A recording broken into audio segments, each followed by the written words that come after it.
నమస్తే అండి. నా పేరు doctor Kishan Srikanth, consultant interventional pulmonology, star hospitals, Nanakramguda. ఈ ఎయిర్ క్వాలిటీ అనేది రీసెంట్గా హైదరాబాద్లో చాలా లో లెవెల్కి వచ్చిందండి. క్వాలిటీ పడిపోతుంది. ఢిల్లీ లాగా ఫ్రీక్వెంట్గా అటువైపు వెళ్తుంది, అంత సివియారిటీ లేకపోయినా కూడా. సో దీనికి మెయిన్ రీజన్ ఏమై ఉండొచ్చు అంటే, ఒకటి క్లైమేటిక్ కండిషన్స్. ఎందుకంటే వింటర్లో మీకు క్లైమేట్ క్లియరెన్స్ అనేది తగ్గుతుంది, ఎందుకంటే తేమ శాతం ఎక్కువ ఉండడం వల్ల. ఇంకోటి వెహికల్ ఎగ్జాస్ట్, ఎందుకంటే నెంబర్ ఆఫ్ వెహికల్స్ కూడా మీకు రోజుకి పెరిగిపోతున్నాయి on the roads, Hyderabad roads మీద. సో డీజిల్ ఎగ్జాస్ట్ కానీ పెట్రోల్ ఎగ్జాస్ట్ కానీ దానివల్ల మీకు నెంబర్ ఆఫ్ పొల్యూటెంట్స్ ఇంక్రీజ్ అవుతున్నాయి. ఇంకోటి third, density of the population. So చాలా ఏరియాస్లో మీకు డెన్సిటీ ఆఫ్ ద పాపులేషన్ చాలా ఎక్కువగా ఉంది హైదరాబాద్లో. సో డెన్సిటీ పెరుగుతూ ఉంటే ఆటోమేటిక్గా మీరు క్వాలిటీ ఎయిర్ బ్రీత్ చేయలేరు. ఎందుకని, ఒకే రూమ్లో ఒక్కళ్ళు కూర్చోబెట్టామనుకోండి క్వాలిటీ ఎయిర్ వస్తుంది. అదే రూమ్లో 10 మందిని కూర్చోబెట్టారనుకోండి, ఆటోమేటిక్గా వేరే వాళ్ళు వదిలిన కార్బన్ డైఆక్సైడ్ మనం పీల్చుకుంటాం కదా, సింపుల్. ఆ క్వాలిటీ ఆఫ్ ఇవి తగ్గడానికి డెన్సిటీ ఆఫ్ ద పాపులేషన్ కూడా వన్ రీజన్.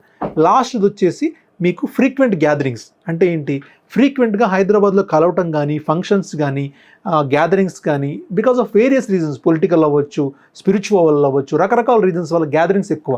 ఆటోమేటిక్గా మీకు గ్యాదరింగ్స్ ఉన్నప్పుడు ఏంటంటే మీకు టచ్ పాయింట్స్ పెరుగుతాయి, హ్యాండ్ షేక్స్ పెరుగుతాయి, ఒకళ్ళు పీల్చిన ఎయిర్ వేరే వాళ్ళు బ్రీత్ చేసుకోవడం పెరుగుతుంది, క్వాలిటీ ఆఫ్ ద ఎయిర్ కూడా ఆటోమేటిక్గా పూర్ అవుతుంది. సో ఇవన్నీ కూడా మనకి నెంబర్ ఆఫ్ రీజన్స్ ఉన్నాయి హైదరాబాద్లో మనకి లో క్వాలిటీ ఎయిర్ ఉండటానికి. దాన్ని ప్రివెంట్ చేయడానికి మనం ఏం చేయగలం అంటే, ఫస్ట్ గవర్నమెంట్ నుంచి ఇనిషియేషన్ కావాలి. ఏంటి, regulation on the number of vehicles. Or ఢిల్లీలో చేసినట్టుగా ఈవెన్ నెంబర్, ఆడ్ నెంబర్ ఒకరోజు బయటికి రావాలన్నట్టుగా.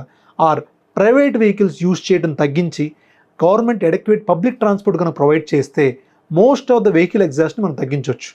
ఇంకోటి, పబ్లిక్ గ్యాదరింగ్స్ మీద కానీ, పొలిటికల్ గ్యాదరింగ్స్ అవ్వచ్చు, స్పిరిచువల్ అవ్వచ్చు, ఆర్ పార్టీస్ అవ్వచ్చు, ఈ గ్యాదరింగ్స్ మీద కూడా ఒక కైండ్ ఆఫ్ రెగ్యులేషన్స్ ఉండాలి. ఆ రెగ్యులేషన్స్ ఉంటే మీకు నెంబర్ ఆఫ్ ఇన్ఫెక్షన్స్ రేట్ కూడా రెస్పిరేషన్ దీంట్లో తగ్గుతుంది.